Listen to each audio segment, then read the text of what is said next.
This is the Bunny Slippers Are Evil Job Seekers Call-In Show. And now, a word from our sponsors. Evil Bunny Consulting is the job search alternative to expensive outplacement. For more information, go to bunnyslippersareevil.com. Let 3dresumes.net turn your resume into a webpage with a customized domain for 12 months for only $30. Help hiring managers and recruiters find you and make your resume available 24/7 and get a free professional email address just for your job search. You can see my online resume at tyronegriffin.com, and to get your own, go to 3dresumes.net. If you are thinking or about to look for a job in today's world, you will find a new reality in the job search process. The world has changed. Job search today is much more complicated than 5 years ago. Volumes of resumes, more applicant screening systems, depersonalized applications, panel interviews, team hiring, long complicated applications, branding and social media. Yes, the world has changed. But have you? Are you still trying yesterday's approach? Why struggle and miss out on today's opportunities? Career Oyster is here to help. Great coaches, the latest resources, unique strategies, person tailored to your job search. Find out the new reality and how you can prevent costly mistakes. To register for a free 45-minute private lesson with Howard Caddy, go to careeroyster.com. Find the facts now. You'll be glad you did. Remember their motto, the world is your oyster, be the pearl.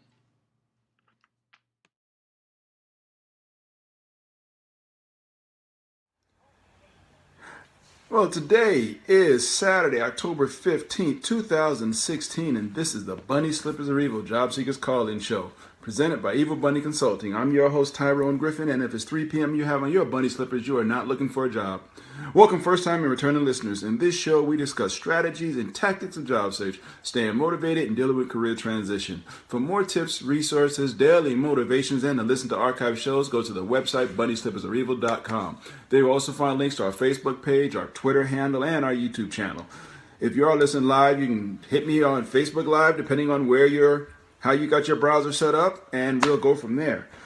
Everybody, thank you again for tuning in this week. I want to apologize for last week's show. I wasn't planning to do a show last week, so at the last minute, my plans fell through and ended up doing a show, and it was kind of haphazard, and I apologize. It wasn't as well done as I thought. It wasn't as well resourced and researched as I want. So I want to apologize, first of all, for that. Second, as I said last week after the show, I went and saw Birth of a Nation. I'm not going to spoil it. All I can say is Nat Turner is an American hero. Go see the movie. You leave it at that. Great movie. And it was a great movie. It wasn't gory and bloody and violent. It was a little bit, but it wasn't bad. So anyway, let's talk about this week's show. All about money. Okay, how money works. One of the things when you're in transition, one thing people don't realize is you can write off the expenses associated with your jobs. Oh, wait, let me back up and give my disclaimer. First of all, I am not an accountant. I am not a certified financial planner. Everything I say here will be my opinion. Take it or leave it. You decide on your own. Okay. So anyway, getting back to that, if you are in transition, if you are in job search and you're traveling, if you are printing business cards or anything like that, any expenses associated with your job search, you can write off. Okay, you can write it off, and that's all there is to it. Talk to your accountant, but I'm telling you what I did. Okay, my degrees are in accounting and finance. I kind of know a little bit about accounting, but any expenses. So that's something to think about. If you're going to job search meetings, networking meetings, write down your mileage. Okay, because you can write that stuff off. So that'll help you a little bit because I know money's tight. So let's talk about money. I'm going to talk about 3 different aspects of money. First, it will be budgets, how to create a budget, how to create a personal budget. Second is how credit cards work. Now, I won't get too deep because it's ridiculous, but I will give you some tips, some things you need to think about, maybe a couple of tips, ways to maximize your use of your credit cards. And last, I'll talk about mortgages. And for that, I'm going to have to geek out a minute on you and talk about the 2007 collapse of our stock market and how that was caused by mortgages. So you don't want to miss that part. That's at the end of the show. No, that's the third one. But tell you what I'm going to talk about first is credit cards. First of all, first question is, how do they calculate your monthly payment? Here's the thing. Your monthly payment is based on 2 to 3% of your monthly balance. Okay, that's why as you pay it off, as you pay your credit card balance down, your payment comes down too. And you're like, oh, good. And it keeps getting low. What that does, though, is it makes sure that you're paying for a long time. And that's the thing people don't realize. The credit cards, and I'm going to make a blanket statement here. Me and a buddy came up with a spreadsheet a couple of years ago. I might redo that and post it someplace. But you're talking about average about 10 years is going to take you to pay off pretty much any balance on a credit card if you pay the minimum. Because again, as your balance decreases, so does your payment. So here's this. Now, and we'll talk about this with mortgages as well. All of your payments, there are two parts of a payment. There's principal and there's interest. The principal reduces what you owe them. Okay? The interest is just pure profit. So that's why they keep lowering your payment. They keep you paying longer, you keep paying interest longer. Okay? And you look at your credit card statement, it'll tell you what went to interest, what went to principal. And you'll be blown away by it. I'll tell you that right off. When you see how much you're actually paying and how much of your payment is going to interest versus principal, I mean, you'll be surprised. A majority of your payment is going to pay off the interest to the company. That way, if you pay it off, say if you're paying your credit card and then a year later you say, I'm going to pay this off, boom, I'm going to pay off the balance. They're fine with that because you done paid a lot of interest already. Mortgages are the same way. They get their interest up front. Okay, we'll talk about that a little bit. But so your payment on your credit card is based on your balance. It's about 2 to 3% of your balance. Okay. Now here's and then they talk about, they say a credit card says it's 18% APR. They don't calculate your interest on an annual basis. They calculate your interest daily. Okay, that's something else to think about. They calculate your interest on your average daily balance. And if it's 18% for the year, they will calculate it out and say, okay, well, if it's 18% for the year, that's 0.00 whatever percent a day. And that is when they're hitting you with your interest daily. Okay, so bottom line is this. We don't get taught how to use credit cards in school. That's the first thing we are not taught how to use. Now, I know emergencies come up and you got to use them. But you're borrowing money. And you're borrowing money in a way that is not, there's two ways you can borrow money. You got an interest where you have, well, you can always get interest, but if you revolving credit, if you charge something, you're borrowing money. When you go and put that Visa or that MasterCard or American Express or whatever down, you borrowed money. And they calculate, again, your payment is based on what the balance is. Versus if you go get a car loan or whatever, your payment is locked in. A totally different kind of calculation, okay? I'm not going to, maybe future show I get into the boredom of that. But anyway, here's a tip. And it's dangerous, but if you can pull it off, you will be a lot better off. Now, first of all, it assumes one thing, that you pay your credit card bill every month in full. You pay it off. No interest on your credit card. That's the first thing you got to do. The second thing, okay. So there's two things. Well, take your monthly bills. Say if your mortgage, rent, utilities, whatever, they come out to $2,000 a month. Just round figures. If you paid that on with a credit card, but find a credit card that gives you miles or gives you something back. Airline miles, 1% back, whatever. Find a credit card that gives you that. Pay those bills with your credit. Pay your mortgage with the credit card. Pay your utilities. But now, the next month when you get that bill, pay it off. Here's the thing. You won't be paying any more than you're paying now because you were paying $2,000 a month over 7 or 8 checks. Now you can pay $2,000 a month on one check. Okay, that's how you can do it. But get a card that give you something back. I have a friend who has a Disney Visa card, I think it is, and they charge a lot of stuff during the year on their Disney card. Okay, and at the end of the year, once a year when they go to Disney on vacation, they told me they have enough miles and points, Disney dollars or whatever they call it, built up on that credit card. It pays for their Disney tickets. The Disney tickets are over $100 a day. What did it cost them to do that? Well, first you got to have good credit. But what did it cost? It cost them nothing. She was charging stuff anyway. But think about if you put, and I did this. I used to do this a long time ago. But yeah, I end up, and then you get a couple of 100,000 miles, on your credit card because you just do this all the time. But again, the secret is to pay that bill every month.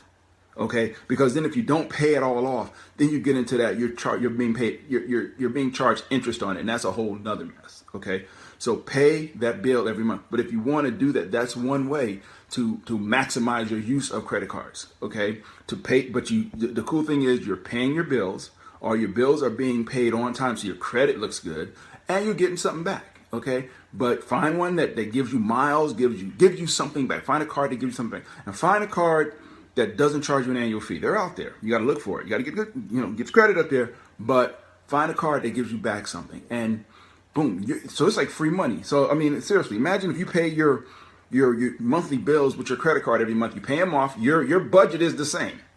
You're just paying off these monthly bills, and at the end of the year, you want to go on vacation, and you're like, okay, these Disney tickets are going to cost us $1,000. Hey, I got $1,000 in points. Bam, boom, you made $1,000. Okay. So but again, that's very dangerous. You got to know what you're doing. And when I say know what you're doing, you have to pay that bill every month. That's the number one rule. Okay. So anyway, with credit cards, you want to pay them off, period. That's bottom line. You want to pay off your credit cards if you can, as quick as you can, because you're being charged interest. That 29% sounds bad, but it's even worse than that. When you see what you're being charged at the end of the year, you see what you paid in interest versus what you paid on your principal. Then you go, yeah, I'm paying a whole lot of money for this. So as soon as you can, pay off your credit card. So that's a real quick how credit cards work. Okay, I didn't go into too much detail, but just the payment, that's how it works. Another thing, if you take a cash advance, and I think they still do, where they send you the checks that you could write a check and pay something with a check. Look at the fine print, because the interest on those is charged differently. If you take a cash advance on your credit card, they charge you interest from the day you took that cash advance. If you charge something, you kind of get that grace period. That's one of the differences. Okay, so never, it's better to charge something than to take a cash advance and pay for it in cash. Okay. Now, what's sneaky, and again, I don't condone any of these tactics unless you know what the heck you're doing. Take a cash advance on one card and then transfer the balance to another card. That way you get the money, and those are really sneaky. Know what the heck you're doing. That's all I got to say. So that's a real high level thing on credit cards. Let's talk about creating a personal budget, because that's something that a lot of people, particularly when you're in transition, you have to do that. Okay, you really have to sit. If you haven't done it before, and I know people working have never done it, built a budget, monthly budget. They just kind of pay their bills and they kind of know. But build a monthly budget one time, and I guarantee you will be pleasantly surprised or unpleasantly surprised. The question is, why am I always broke? Do a monthly budget, and you go, oh, okay, I can't spend $8 a day at Starbucks. We'll get to that stuff in a minute. But it's real simple to build a budget. To build a monthly budget is very simple. Get a blank piece of paper or a spreadsheet if you're good in Excel. Draw a line across the top, line down the middle of the page. On one side of the page, you list all your income. Now, your salary, and list after tax income. No sense to put in gross and then start taking tax. It's what you take home. List your after tax income. If you got alimony, if you got child support, whatever you're getting and you plan to be getting for at least, say, a year, put it down on there. Now, if you have a part-time job, or if you're working, your hours fluctuate or your paycheck fluctuates, you've got a problem. What you do is you take average 3 months of salary for the last 3 months. What did you bring home over those last 3 months? Use that average as your income for the month. That just gives you a rough ballpark, okay? It gives you some place to start. So on one side, put all of your income. Okay, again, if you got a part-time job, average out what you've been making or whatever. So boom, that's it. Just write down everything that you're bringing in. Okay, all your legal income. You take that for what it's worth. All your legal income, put it down there. On the other side of the line, you got the line in the middle. On the other side, you write down your expenses. You write down your mortgage. You write down your utilities. You write down your car payment, your insurance, everything you pay. You want your ties to church. You write it all down. Okay. If you go to Starbucks every day and get a $5 latte, frappe, mocha, whatever, put it down there. Figure it out. Esther, if you say I get this 5 days a week, Take whatever that is, multiply it by 5, then multiply it by 4, because that's what you're spending a month. Okay, so put all that down. Okay, put all that down on the sheet, and then put, you know, what you're paying, a list of everything, insurance, car note, whatever, spending money, whatever you, groceries. Again, if things fluctuate, just go back, try to estimate. You know, maybe you don't have your receipts from the last couple of groceries, but try to estimate, okay, what am I spending? Particularly if you've been putting it on a debit card or something, or a credit card, you can go look at your statement and see, okay, here's what, okay, these were groceries. Okay, all right, I can see what I did over the last 3 months, okay? So you put all that down. And again, people, be honest. If you go to the hairdresser once a month, put it down. If you go out with the boys and get some chicken wings and you buy the first round or whatever, put it down, okay? Estimate it, put everything down. See, that's the thing where people get messed up is they start, I don't do that, I ain't gonna put that down. No, and it's them little things. Gas in your car. Okay, how often do you fill your car up to go to work? Do you buy lunch at work? You know, how much do you pay for that? Do you bring your lunch? How much you spending on groceries? Put all of that stuff down on the sheet, okay? Put all of that stuff down, okay? Now, so on one side you got your income, other side you got your expenses, and you got them all, okay? If your kid asks you for allowance, put it down, okay? So, then you total up the two lines. You got your income total is X, your expense total is Y. X minus Y. Simple. This is how much on average you have left over to go to your savings every month. On average, okay, because things fluctuate here and there. If it's a negative number, this is why you're broke. Real simple. What do? Well, after you sit there and you cry, then you sit there and you look at it and you go, okay, you have to put everything on that. Unless you can increase your income and maybe you say, okay, I'm going to work more hours. Can you do that consistently? Can you do that, you know, more than just once? Okay. On the expense side, you got to start categorizing things. There's the gotta haves and the nice to haves and the wants. Okay. The gotta haves, okay, you gotta pay your rent, you gotta pay your utilities, you gotta pay insurance. If you got a car note, gas, you gotta pay those things. You know, you just can't say, I'm just not gonna buy gas next month. Why are you gonna get to work? Okay, so you got it. Those are the gotta haves. Those are, boom, non-negotiable. It's those other things where it gets soft. Okay, you're going to the hairdresser. But I gotta have my hair. Okay, but do you? If you're going once a week, can you go once or twice a month instead? What can you cut down? And now here's an important thing: you can't just say it and not do it. If you're going to put it down there, if you're going to scratch it off or change that number, you got to stick to it. Because if you don't stick to it, this whole exercise is a waste of your time. Okay, this whole thing is a total waste of your time. All right, so prioritize everything and just say, what is it that I can do without? Particularly if that number is negative. It's like, okay, this number is negative. I'm negative $100 a month, but I'm spending $300 on frappe latte mochas. Okay, twice a day I go to Starbucks on the way to work and way home, but I'm spending $300 or $400 a month at Starbucks. It's eye-opening because you realize, wow, I'm spending $300 or $400 a month at Starbucks. I need to cut that out. Okay, if you cut that line out, all of a sudden that red number turns green and you're good. But again, if you're going to do it, you have to stick to it. You can't just say it and not stick to it. You have to stick to your budget. Okay, if you say you're going to the hairdresser only once or twice a month, then don't make an appointment every week. Okay, you got to stick to it. And that's basically how you create a budget. And you it means adjusting your lifestyle. You adjust your lifestyle to fit your budget. Okay, that's real simple. That's really how it works. Now, last part is mortgages. Let's talk about mortgages. Mortgages are a little more complex. First of all, just like with your credit card statement, when you pay your mortgage, for the most part, it goes into two parts. It's principal and interest. Yeah, some goes to insurance and escrow and all this other things, but the two big buckets in your mortgage is principal and interest. Okay, so your mortgage, say your mortgage is $1,000. You finance, you got a new house. Here's your mortgage. The first couple of years, the first 5 years, you're paying a ton of interest. Out of a $1,000 payment, maybe, and this is depending on your interest rate and other kind of things, you might be paying $950 in interest and $50 in principal.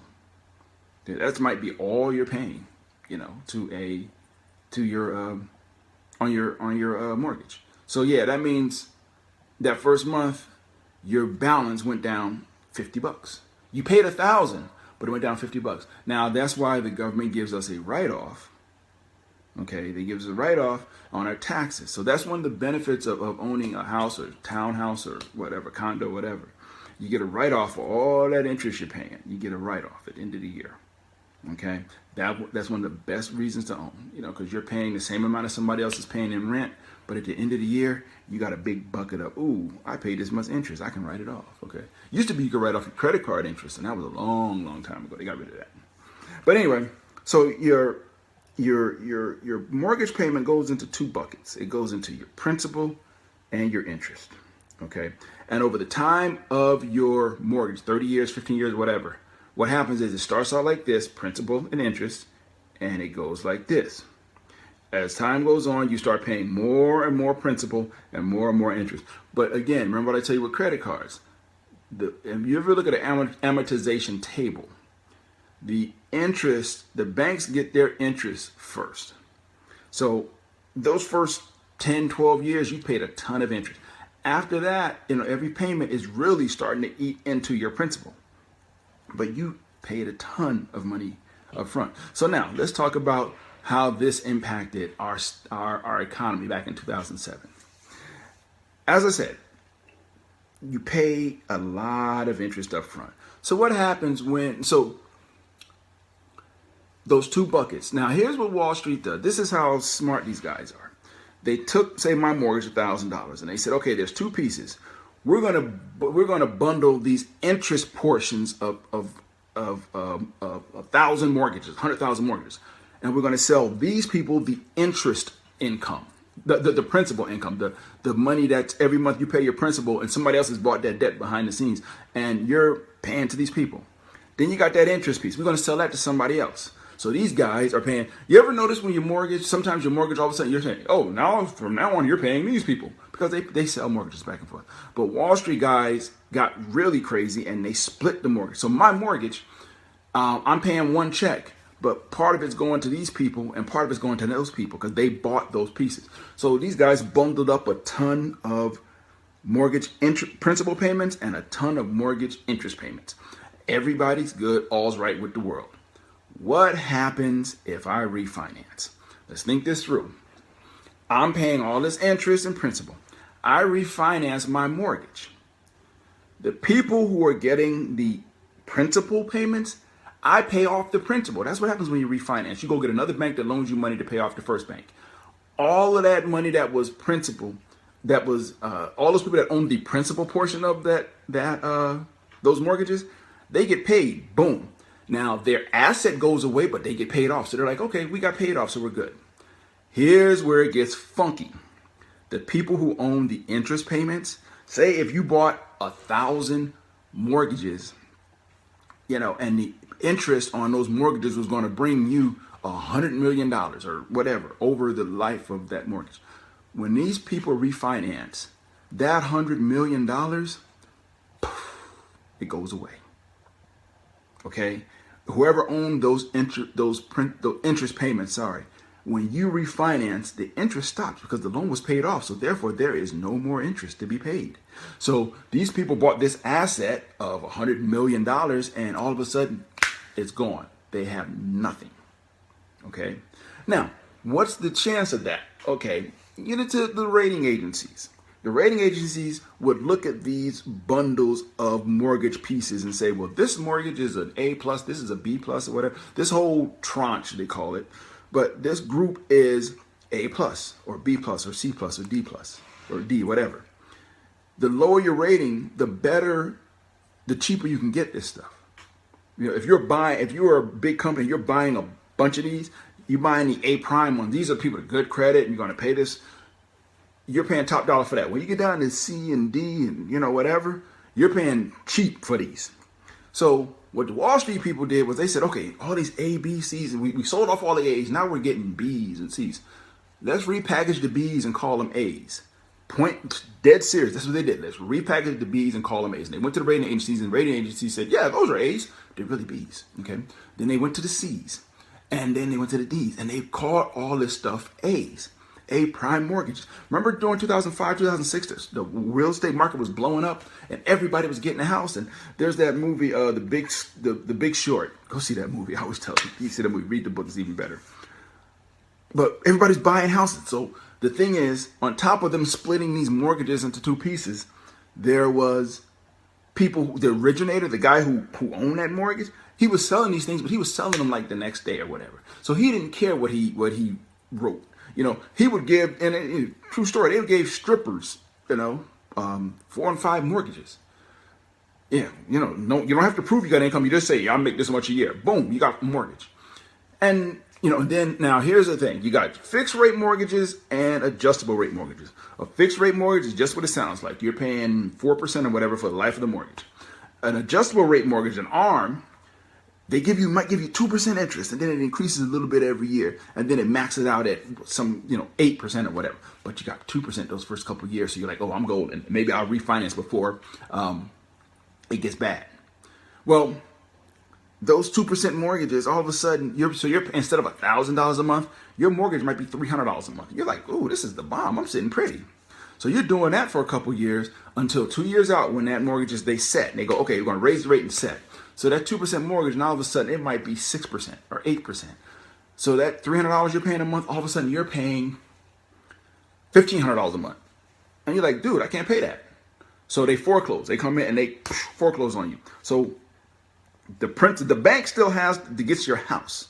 So remember, they split those two mortgages pieces up. The people that got the principal payment, they still kind of got something because they got your house.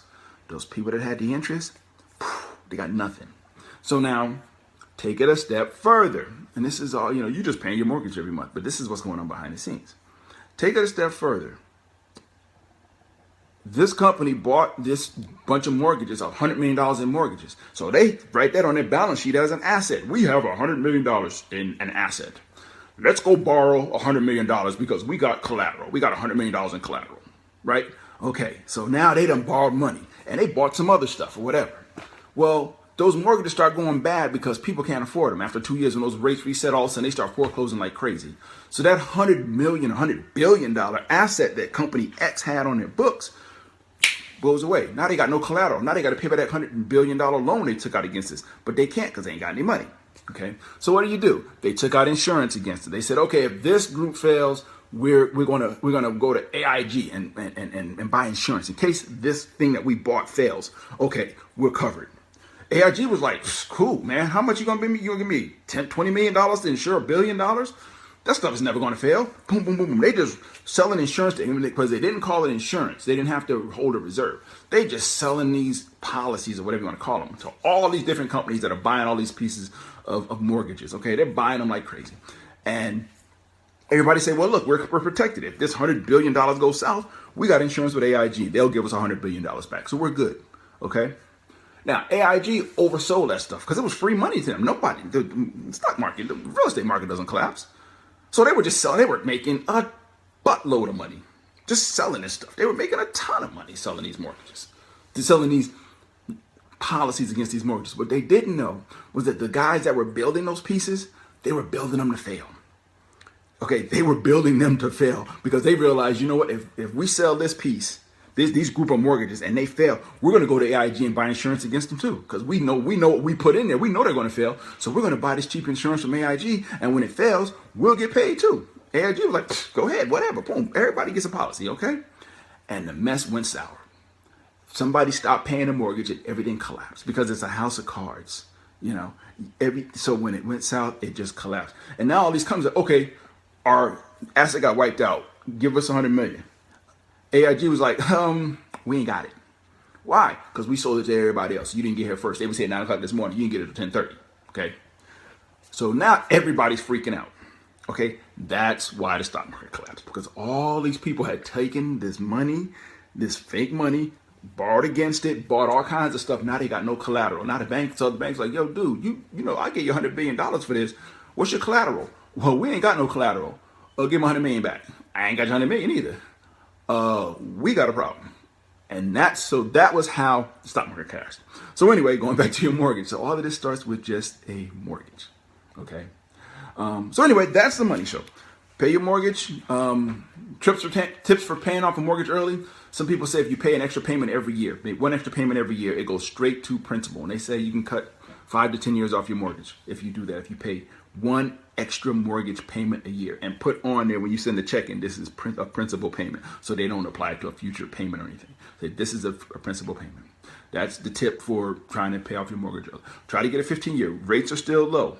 30 years, 15 years. Try to get 15 years if you can afford it. Your payment will be higher, but the rates are so low that it may not be that much higher. So, okay. So anyway, as always, people, thank you. Thank you for tuning in. I hope you got something out of this show. Next week we'll be back to this was for job seekers, but it was for everybody else as well. So I hope this show was helpful. If you didn't catch it live, it'll be on Facebook. Go back, listen to it. Ask me questions. I'll answer them during the week on money. I'm not a money expert. I tell you, I'm not a finance. I don't have any certifications, but I got a degrees in accounting and finance, and I kind of know how money works. You know, when you ain't got it, you know how it works. So. But anyway, everybody, all my friends, thank you so much for tuning in. I hope this was helpful to you. I hope you got something out of it. I'll be back next week. Next week I'm doing my first test. I'm sitting on the board for my first black belt test. I'm actually going to be a judge, so I won't be here next week. So I'm really stoked about that. It's an honor. So anyway, everybody, I'll see you in a couple of weeks. I'll announce it when it happens. So take care, and I'll talk to you soon. You have a blessed week. Take care and bye-bye.